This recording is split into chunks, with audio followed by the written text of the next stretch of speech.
¿Qué tal? Muy buenas noches, amigos televidentes. Bienvenidos al noticiero Emisión Estelar. Momentos decisivos entre los partidarios de Creo y Pachacutic para saber quién disputará el balotaje con Andrés Arauz. Buenas noches, compañeros y amigos, aquí listos con toda la información. Les recordamos que este informativo es retransmitido por Radio América 93.3 FM en Guayaquil y 104.5 FM en Quito. El desarrollo de la información para ustedes.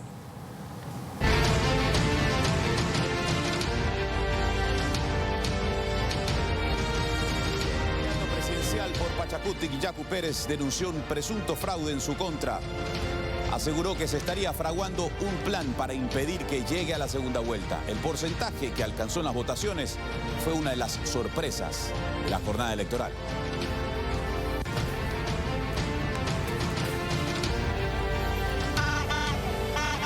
Pachacutic se declaró en vigilia. Se apostaron a las afueras del centro de mando del Consejo Nacional Electoral porque su líder y candidato a la presidencia, Yacu Pérez, habla de una intentona de fraude en su contra. Se está confabulando un fraude entre el señor Correa, el señor Lasso y el señor Nebot para impedir que nosotros lleguemos a la segunda vuelta. Correa tiene un pánico que entremos nosotros a la segunda vuelta. Al ritmo de bailes y bubucelas exigen transparencia. Dicen no tener confianza en el CNE. Llaman a sus bases a estar vigilantes y hasta reclaman el primer puesto en las elecciones con un recuento de votos.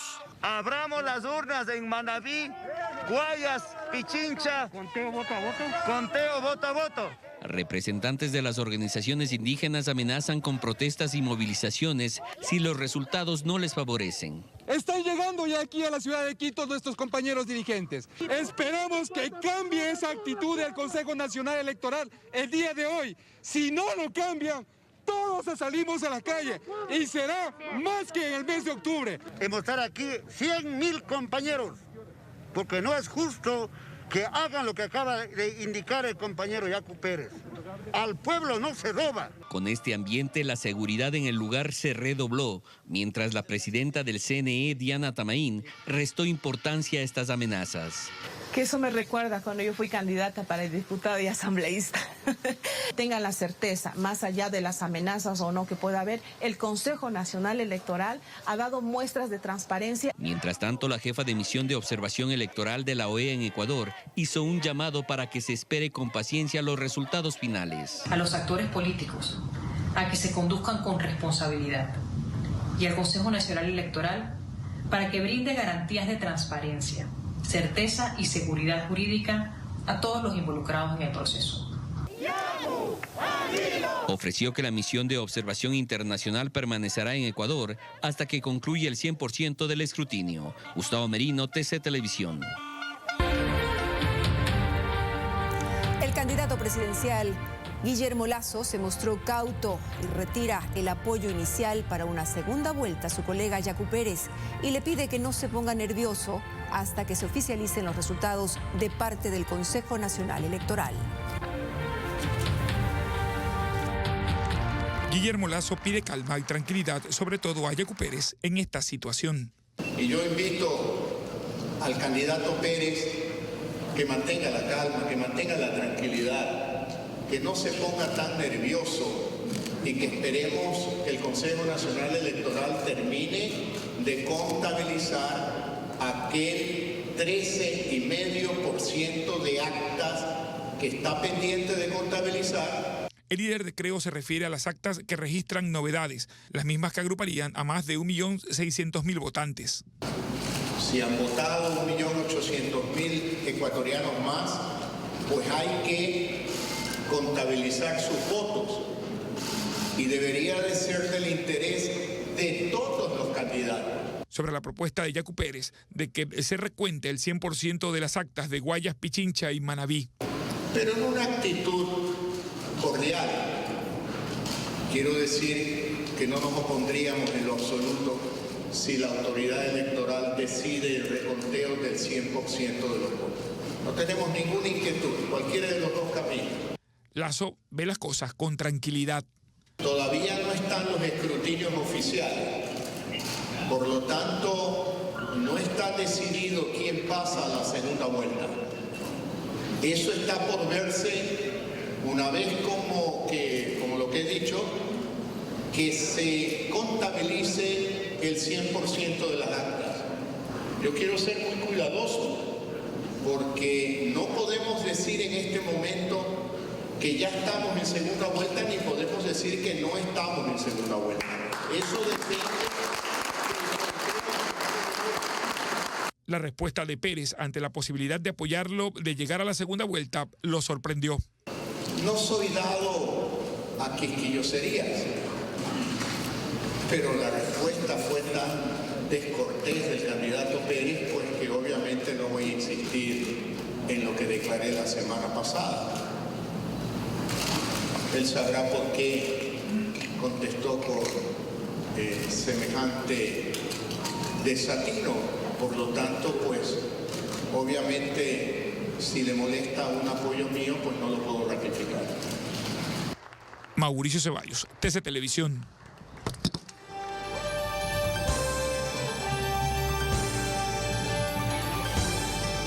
No sabemos si es Yacu Pérez o Guillermo Lasso quien va a la segunda vuelta para enfrentar a Andrés Arauz, pero cualquiera de los dos que llegue necesitará los votos del otro y además los votos del candidato sorpresa de esta jornada, Javier Hervas. Partiendo del principio de que los votos no se endosan, sino que se conquistan con propuestas similares o afines al otro candidato, hago la siguiente reflexión. Los votantes de Guillermo Lasso son personas que creen en el emprendimiento, en las libertades económicas, en la mínima intervención del Estado en asuntos de producción. Creen, en definitiva, en una sociedad con una economía de mercado. Por su parte, los votantes de Hervas también creen en esos principios, pero además creen en los mismos temas sociales en los que cree Yacu Pérez: matrimonio igualitario, aborto por violación, respeto a la naturaleza y a los animales, no al libre porte de armas, respeto incondicional a los derechos humanos. Así las cosas, ¿qué necesitaría cada candidato para conquistar los votos del otro? Yacu Pérez, por ejemplo, necesita entender y aceptar que la economía se mueve gracias al sector privado del país, que es la empresa privada la principal fuente de creación de empleos, que las libertades para emprender deben ir acompañadas de bajos impuestos y pocas trabas burocráticas y que el Estado no puede ser el acaparador de la producción. En resumen, debe comprender que el discurso de los derechos, la igualdad, la inclusión, la ecología es muy hermoso, pero la gente no vive de eso y necesita empleos y producción. En eso el correísmo le lleva ventaja porque el exmandatario, aun cuando fue un concentrador de poder, alentó a determinados sectores a producir. Algunos de esos grupos económicos que se enriquecieron en su gobierno son muy poderosos y seguramente van a respaldar a Arauz por el temor de que un gobierno de Yacu Pérez sea estatizante y les confisque sus empresas. En caso de ser él quien pase a la segunda vuelta, si desea los votos de la derecha, deberá dar un mensaje claro y comprometido de que no será un estatizador ni concentrador de poder. Si es Guillermo Lasso quien pasa a la segunda vuelta, tendrá que entender y aceptar que el manejo económico del país no lo es todo, que hay una gran parte de la sociedad que no es de izquierda ni de derecha, que está formada por grupos minoritarios que coinciden en sus anhelos y buscan reivindicación social, que la lucha de las mujeres por sus derechos es feminismo, no extremismo, que las conquistas de los grupos LGBTI es un tema de derechos humanos, que una mujer que decide interrumpir su embarazo por haber sido violada no es una delincuente, que el consumo de drogas tampoco es un tema delincuencial, sino un problema de salud pública, que los asuntos de la naturaleza están por encima de la explotación indiscriminada de la tierra. En resumen, debe aceptar que su visión de los problemas del país no debe estar enfocada únicamente en las libertades económicas, sino también en las libertades sociales.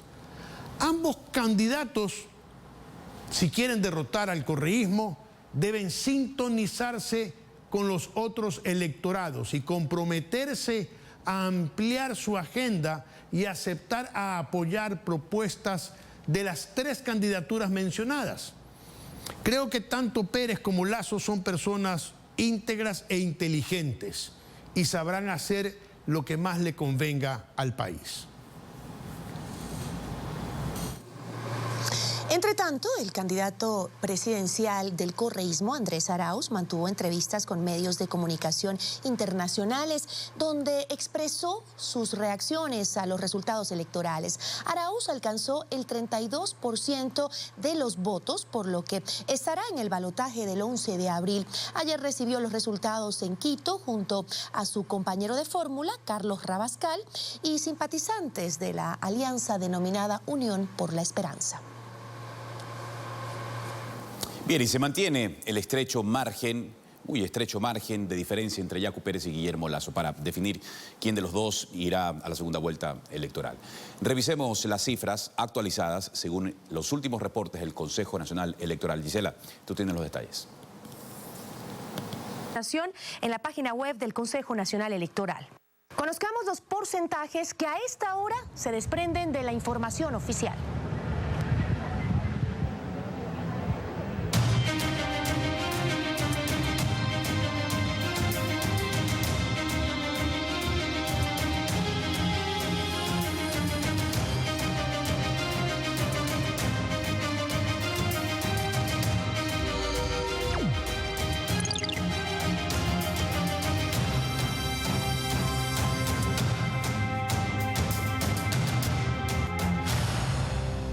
Veamos cómo están las cifras con corte a las 18:30.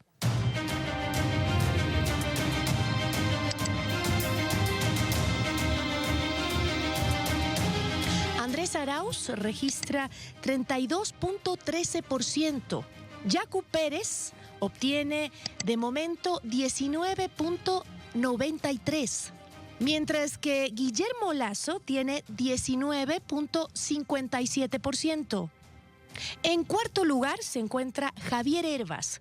Su porcentaje es 15.98%. Pedro Freile tiene 2.14%. Isidro Romero, 1.80%. Lucio Gutiérrez, hasta el momento, obtiene 1.77%. Gerson Almeida, 1.68%. Jimena Peña, por su parte, 1.52%. Guillermo Celi, 0.90%. Y Juan Fernando Velasco, 0.82%. Veamos ahora los últimos candidatos. César Montúfar, 0.63%. Gustavo Larrea, 0.39%. Carlos Agnay, 0.28%, Giovanni Andrade 0.22% y Paul Carrasco 0.21%. Volvamos a los dos candidatos opcionados para pasar a la segunda vuelta. Yacu Pérez supera a Guillermo Lasso por un corto margen. Hasta el momento existen solo 28.461 votos de diferencia. Traducido en porcentaje, con lo escrutado hasta el momento, es 19.93% para Pérez y 19.57% Lasso.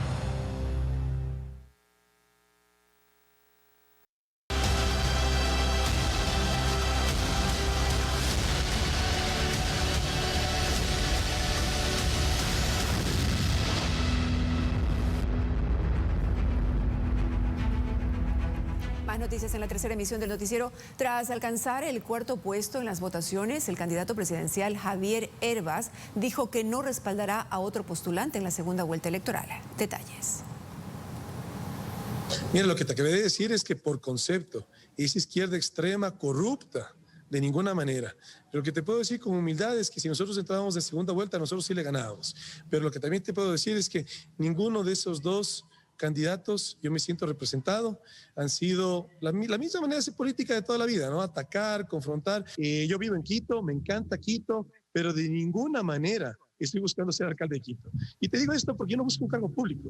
Aquí lo que busco, aunque suene poesía, pero es un pensamiento real. Lo que yo busco es hacer patria. Así que aquí lo es llegar a la presidencia de la República. Y justamente una de las sorpresas electorales de este 2021 es el alto porcentaje obtenido por Javier Hervas, candidato presidencial de Izquierda Democrática. Javier Hervas es un resultado que representa un resurgimiento de la lista 12. Venía menos después de la presidencia de su líder, Rodrigo Borja Ceballos. Nunca había tenido apariciones previas en elecciones o en partidos políticos. Su candidatura presidencial por la Izquierda Democrática fue sorpresiva y se formalizó casi sobre el límite del cierre de las elecciones primarias. Con buen sentido del humor, pero estratégico a la hora de captar el voto joven, Hervas se familiarizó con las redes sociales y desde ahí enganchó con este grupo de la población. ¡Ma! Este es el candidato que te decía, es Javier Hervas. Y es el cuarto candidato presidencial más votado del Ecuador en las últimas elecciones, con el 16.1% hasta ahora de la decisión ecuatoriana, reviviendo así a una izquierda democrática después del gobierno del expresidente Rodrigo Borja. Nos recibió en su casa. Así es, Javier Hervas es un ciudadano ecuatoriano, nacido en Guayaquil, resido acá en Quito. La Izquierda Democrática no es un partido de izquierda, es un partido de centro izquierda, una izquierda pensante. Opina sobre la situación actual del Ecuador. Realmente nuestro país ya no da espacio a más errores, ni tampoco a más dilatoria a los problemas sociales que tenemos en el Ecuador. Que continuará luchando para ganar su espacio y lograr un Ecuador productivo. No un Ecuador mendigo, no tener un gobierno que en ese discurso populista busca regalar migajas al ciudadano. Aquí lo que buscamos es un Ecuador que produzca, donde tengamos ciudadanos empoderados, donde tengamos un gobierno que apoye. Tiene 5 hijos y espera que cuando se dé una segunda oportunidad, darles un mejor país. Con el ejemplo de que él comenzó desde abajo, desde la pequeña panadería, haciendo negocio, que así pueden todos. Los ecuatorianos somos eminentemente trabajadores y emprendedores. Javier Hervas, el hombre de las medias naranjas, asegura que continuará en las redes sociales llamando a la juventud a cambiar el país. TikTok será su principal bastión. Alcibiades Onofre, TC Televisión. Y hoy en día soy un agricultor. Y los candidatos asambleístas sociocristianos, Luis Almeida, Diana Pazley, Roberto Gilbert, César Ron, Soledad Diab, Henry Kronfle y Natalie Viteri acompañaron en una conferencia de prensa al líder de la lista 6, Jaime Nebot, quien sostuvo que alcanzarán 20 escaños en el nuevo Parlamento. Confirmó que se mantienen como una importante fuerza política. Faltan 6.463 actas de un total de 39.850 y pico de actas. Faltan muchas actas.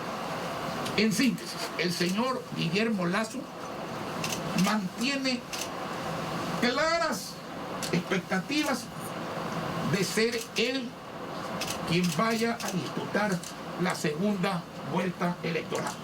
Que quede claro, estas son cifras oficiales verificables por ustedes.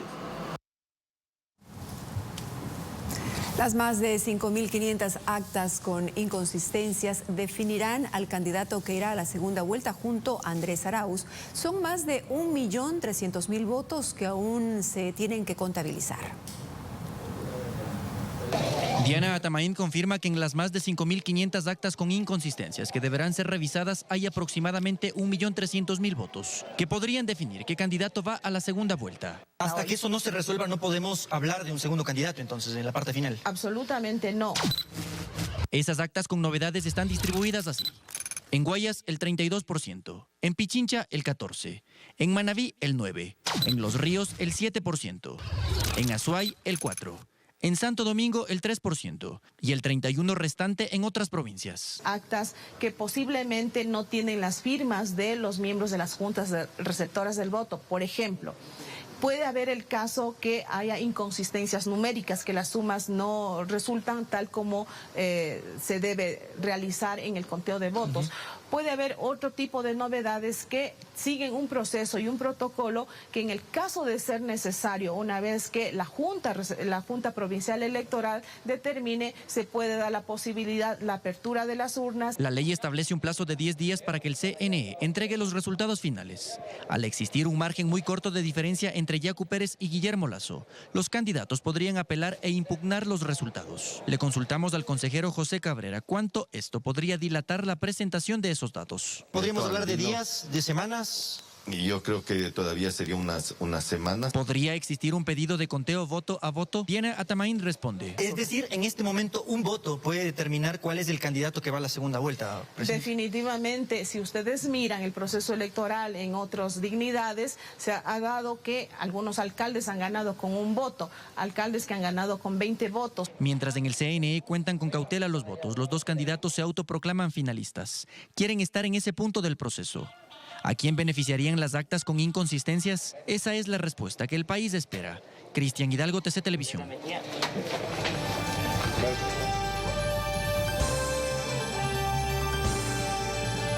Por eso rechazamos amenazas, insultos, gritos, ofensas que no sirven de nada.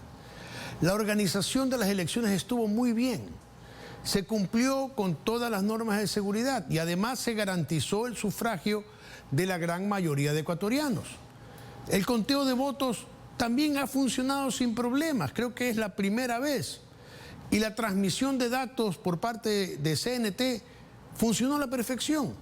No hay nada que criticar en cuanto al desarrollo de los comicios, no hay indicios de fraude. Lo cuestionable está nuevamente en los exit polls, que volvieron a fallar.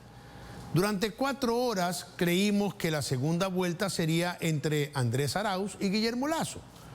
Pero luego apareció la presidenta del Consejo Electoral con el conteo rápido y sus cifras eran diferentes. La presidenta Atamaín declaró en primer lugar a Arauz, en segundo a Yacu Pérez y con décimas de diferencia a Guillermo Lasso en tercer lugar. 30 minutos más tarde apareció el vicepresidente del Consejo Electoral con un alcance del conteo rápido y declaró que Arauz estaba en primer lugar, Lasso en segundo lugar y Pérez en tercero, asimismo con décimas de diferencia. Esto no solo es una irresponsabilidad, también es imprudente. Cuando hay esas diferencias tan pequeñitas, las autoridades no deben dar ninguna declaración. La diferencia es demasiado corta y aún falta más de 1.300.000 votos por contar.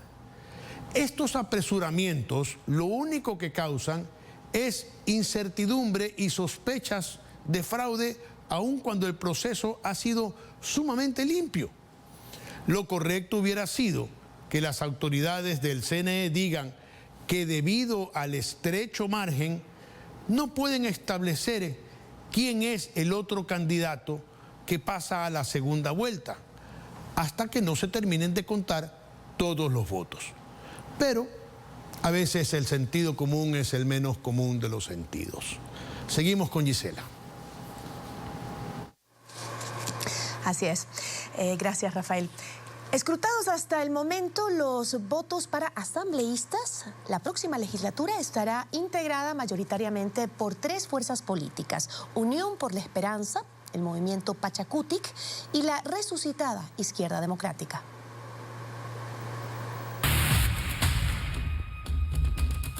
La recomposición de los pesos políticos se medirá en la nueva Asamblea Nacional. El legislativo se reconfigura así para el periodo 2021-2025. Con casi el 90% de los votos contabilizados, según el análisis que hace el Observatorio Legislativo, UNES se convierte en la primera fuerza política y tendrá 49 asambleístas. Pachacutic, con 27 legisladores, es el segundo poder político. La gran sorpresa de este proceso es la Izquierda Democrática. Pasó de tener un asambleísta a colocar 18 curules. El Partido Social Cristiano tendría 17 legisladores y su aliado creó 12 asambleístas. Movimientos como Avanza, Honestidad y Ecuatoriano Unido tendrían solamente 2 asambleístas que lo representen. Y el número de votos alcanzados por las 8 organizaciones políticas restantes solo les alcanza para colocar un asambleísta por cada uno. Se trata de Construye, Alianza Únete, Azuay Primero, Democracia Sí, Unión Ecuador, Minga, Acuerdo Ciudadano y el Partido Sociedad Patriótica del expresidente Lucio Gutiérrez. Pero hay quienes intentaron volver y fracasaron en el intento. Es el caso del expresidente Abdalá Bucaram, quien no obtuvo los votos necesarios para llegar a la Asamblea Nacional y al estar inmerso en procesos judiciales perderá su inmunidad y deberá volver al arresto domiciliario. A este listado se suma Jimena Borges, esposa del expresidente Lucio Gutiérrez, y César Litardo, actual presidente del Legislativo, el que buscaba la reelección.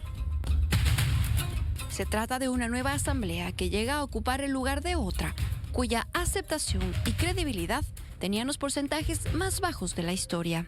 Karen Aro, TC Televisión. La alianza Creo-PSC para estas elecciones presidenciales no fue del todo beneficiosa para el candidato Guillermo Lasso, al menos no en números. Lasso ha obtenido hasta ahora un porcentaje menor en el proceso de este 7 de febrero, pero el exalcalde de Guayaquil y líder del PSC, Jaime Nebot, asegura que sí le sumó votos. Si la alianza de Creo con el Partido Social Cristiano funcionó para Guillermo Lasso, se sabrá con certeza cuando el Ecuador tenga resultados oficiales. Pero para el líder del PSC, Jaime Nebot, la alianza sí funcionó. Diría que tiene una fuerza más grande que la que tuvo el año 2017 y diría que lo que usted vio el día jueves en Guayaquil demuestra lo que somos aquí y el resto demuestra lo que somos más allá. Sin embargo, la historia cuenta algo diferente. En el 2013, cuando la artillería correísta estaba en su máximo apogeo, Lasso, sin alianza, alcanzó el 22.68% frente al 57.17% que obtuvo Rafael Correa. En el 2017, Lasso se postula bajo la alianza Creo-Suma. Alcanzó el 28.09% frente a Moreno, que obtuvo el 39.36%. 4 años después, Lasso intenta llegar a la presidencia por tercera vez, ahora bajo la alianza Creo-PSC. La sorpresa ahora es que Lasso está disputándose el segundo lugar para entrar al balotaje con Andrés Arauz. Votos que obtuvo Guillermo Lasso en Guayas nos demuestran que no siempre las alianzas, si no se sienten naturales, el electorado no termina de votar por ello. Y me refiero específicamente en sus resultados en la costa, que debió haber sido, y en Guayas, que debió haber sido favorable la unión con las 6, que no superó. El margen entre Yacu Pérez y Guillermo Lasso es muy estrecho. ¿Es posible una alianza entre la derecha y los indígenas, sobre todo luego del paro de octubre del 2019? Lo único seguro es que Pérez y Lasso pelean voto a voto el segundo lugar. María Gabriela Castro, TC Televisión.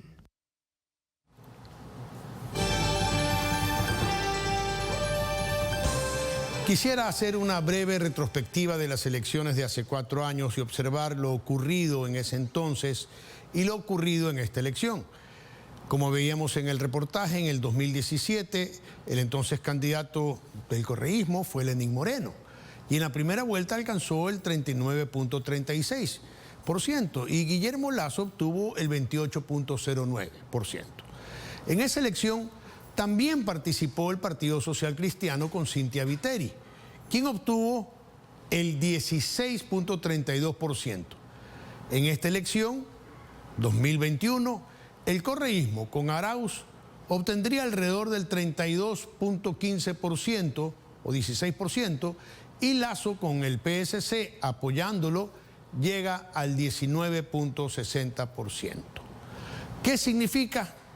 Que ambas candidaturas obtuvieron mucha votación, mucho menos votación que en la elección pasada. En el caso del correísmo, ha bajado más de 7 puntos y en el caso de Lasso, ha perdido más de 8 puntos. Entonces me pregunto, ¿dónde están esos 7 puntos del correísmo? ¿Dónde están esos 8 puntos de Lasso? Y sobre todo, ¿dónde están esos 16 puntos del Partido Social Cristiano, que en teoría debieron ir mayoritariamente donde Lasso? se fueron donde Yacu Pérez y Javier Hervas.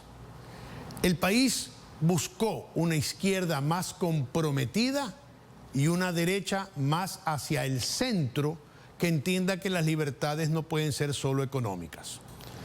Lo que a algunos llama la atención es el bajón social cristiano en Guayaquil. No solo que no le dio votos a Guillermo Lasso, sino que bajó su propia votación. Según mi opinión, esto también tiene una explicación. El mal manejo de la pandemia por parte del municipio y la muy mala gestión que está realizando la alcaldesa de Guayaquil. Y le han pasado la factura a su partido. Con un, diría yo, exacerbante culto a su persona, resaltando más su imagen que su trabajo. La alcaldesa no supo manejar una crisis de salud que mató a miles de guayaquileños. Tampoco representa la continuidad de una administración con la que podíamos no estar de acuerdo en determinadas acciones, pero que su eficiencia era incuestionable. Es hora de un cambio radical en el manejo de la ciudad. Debe abrirse a escuchar a otros sectores ciudadanos y no solo a su cerrado círculo. Debe enfocarse más en los ciudadanos, abrir los parques, realizar obras que no busquen negocios para terceros, sino beneficio general. Planificar pensando en los seres humanos que viven en la sociedad, en la ciudad, y no en construcciones de codiciosos que han repletado a Guayaquil de cemento sin importarles que ciertos sectores ya no tengan árboles y sus servicios ya no soporten tanta aglomeración de edificios. El municipio de Guayaquil huele más a clientelismo, a negocios, a vanidad, que a servicio, empatía, compromiso, inclusión. Si no cambia, es posible que en 2 años ese reinado también llegue a su fin. Rocío. Gracias, Rafael. Seguimos con otras noticias. El ministro de Trabajo, Andrés Isch, coordina el Comité de Transición del Gobierno. Dijo que sus miembros se reunirán a inicios de la próxima semana y que su trabajo contará con el apoyo del Programa de Desarrollo de las Naciones Unidas, PNUD. El gobierno de Lenín Moreno alista una transición ordenada y transparente. Esto a 3 meses y medio de terminar su mandato que inició en mayo de 2017. Con este fin emitió el decreto ejecutivo 1241 que creó el Comité de Transición de Gobierno integrado por el ministro de Trabajo, el secretario general de la Presidencia y la secretaria técnica de Planifica Ecuador. De entre ellos, el coordinador del relevo de información será el ministro de Trabajo. Ya a nivel técnico, los equipos se han reunido en 8 ocasiones. Se está avanzando de una manera muy rápida en el trabajo. Esperamos que el comité se reúna seguramente a comienzos de la próxima semana. Esta transición contará con el apoyo técnico del Programa de Naciones Unidas para el Desarrollo PNUD. Será mediante el Sistema de Información y Gestión para la Gobernabilidad Democrática, que es un software de sistematización de la información para el uso de las autoridades entrantes. Lo que nos ayuda es a identificar todas aquellas acciones, proyectos, etcétera, que son necesarios continuar en beneficio de la ciudadanía y que pueden empatar con el plan de gobierno de quien fuera presidente electo. El nuevo gobernante que se posesione el próximo 24 de mayo contará con información respecto a proyectos en cursos, contratos, sistema de información y marco normativo en construcción. Fabiola Santana, TC Televisión. Y retomando el tema electoral, le contamos que datos preliminares del Consejo Nacional Electoral determina que la población cuencana se mostró mayoritariamente a favor de la consulta popular impulsada por el Consejo Cantonal.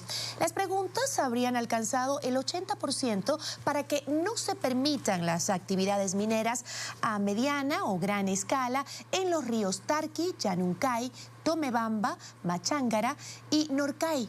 La papeleta de la consulta será la última en contabilizarse en la provincia de La Suay.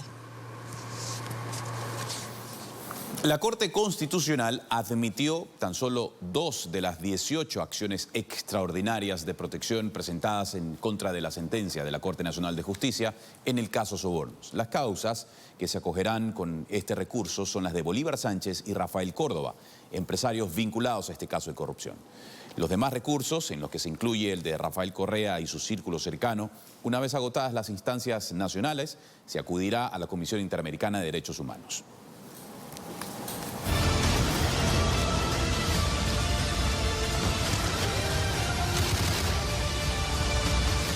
Señoras y señores, lluvia en Manta, pero lluvia de plomo. 2 hermanos afectados, señoras y señores. Ya les contamos los resultados de este plomo venteado en el puerto Manavita. Cine en casa lleno de amor. Policentro te regala un cine en casa con butaca reclinable y un año de entretenimiento. Participa con cada $25. Vamos con noticias internacionales. En India, decenas de personas desaparecen debido a una avalancha en la zona del Himalaya que destruyó 2 plantas hidroeléctricas.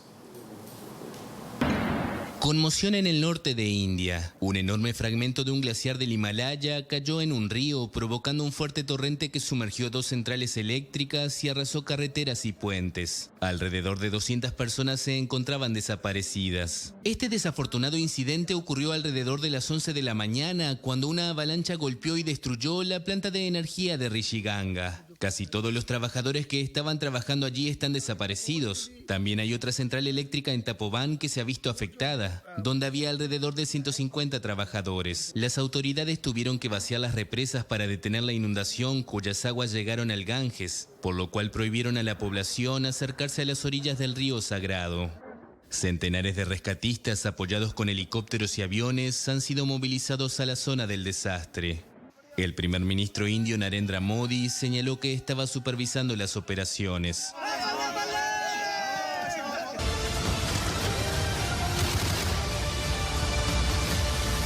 Nos vamos a Milagro. Motoasesinos trataron de despacharse a alias Chucky. En el sector San Miguel 2, sus moradores afirman haber escuchado 4 detonaciones de arma de fuego, pero solo 3 habrían impactado a Edison Quiñones Villegas, quien según la policía fue atacado por 2 sujetos que se movilizaban en una moto. A la altura de una cancha, 2 sujetos armados proceden a victimar con su arma de fuego. La víctima, a quien conocen en el sector como Chucky, fue estabilizada en una casa de salud y permanece con custodia policial. A decir de las autoridades, no posee antecedentes penales, pero dentro de la flagrancia, al ingresar a su casa en donde estaba la moto en la que se movilizaba, encontraron sustancias sujetas a fiscalización. Logramos obtener por fuentes humanas información que la motocicleta en la cual se trasladaba la víctima, la misma que presenta un orificio de entrada a la altura del tanque de combustible, es encontrada en el domicilio de la víctima. Como parte de las pericias, los agentes revisarán los videos de las cámaras de seguridad que existen cerca al lugar de los hechos para lograr identificar a los responsables de este atentado. En Milagro, Miguel Laje, TC Televisión. Ahora en Manta, les corrieron bendito plomo a los hermanos Ponce. Uno de ellos murió. Están tomando la puerta de los Carranza. En este video aficionado que circula en redes sociales se escuchan los disparos que hicieron contra 2 hermanos fuera de su vivienda. Esto sucedió en el barrio Jocay, en la ciudad de Manta. Están tomando la puerta de los Carranza. Tras el hecho de sangre, ambos fueron llevados hasta la clínica El Sol. Los responsables del ataque se movilizaban en un auto color blanco, según las investigaciones. Carlos Alarcón Ponce murió y su hermano Gonzalo Fabricio resultó herido luego del ataque, que las primeras indagaciones policiales indican que los hermanos se encontraban cerca de una vivienda cuando fueron objeto de disparos bajo la modalidad sicariato por sujetos que hasta el momento no están identificados.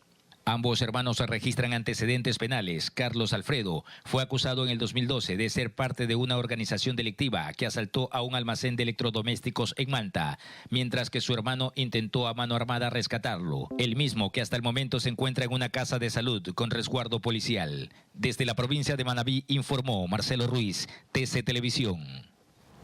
Habráse visto Acá en Guayaquil, cobardes delincuentes apuñalaron a varias personas que no se dejaban robar.